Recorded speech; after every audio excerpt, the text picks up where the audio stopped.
માતાના મઢ ગામે આજે પૈગંબર હઝરત મુહમ્મદના જન્મદિવસ ઈદ મિલાદુન નબીની યાદમાં તમામ મુસ્લિમ ભાઈઓ દ્વારા જશ્ને મિલાદે રસૂલનો જોરદાર કાર્યક્રમ યોજાયો હતો।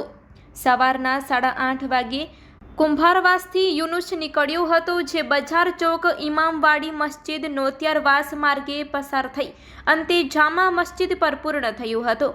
મુસ્લિમ ભાઈઓએ નાના મોટા સૌ સાથે નાતે શરીફ, કલીમા શરીફ તથા નારા એ તકરીર સાથે ઉત્સાહભેર હાજરી આપી હતી। આ ગઈ હમારે હુજૂર આ ગઈ આ નારા સાથે માહોલ ગુંજી ઉઠ્યો હતો।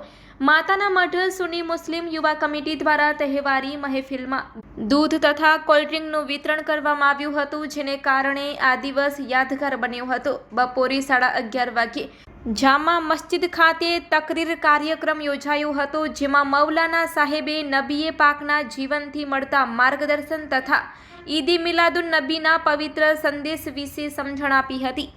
હાજી ઉમર સાહેબે ભાઈચારા, એકતા અને સામાજિક સૌહાર્દ માટે અપીલ કરી હતી। મૌલાના ઇસ્માઇલ સાહેબ દ્વારા નાતે પાકની તિલાવત રજૂ થતા કાર્યક્રમમાં ભાવનાત્મક માહોલ છવાયો હતો। આ જશ્ને મિલાદે રસૂલ કાર્યક્રમમાં ગામના અગ્રણી વ્યક્તિઓ, યુવા પેઢી, સામાજિક કાર્યકરો તથા રાજકીય બિનરાજકીય અગ્રણીઓએ ઉત્સાહપૂર્વક ભાગ લીધો હતો। અંતે આભાર દર્શન સાથે કાર્યક્રમનો સમાપન થયો હતો।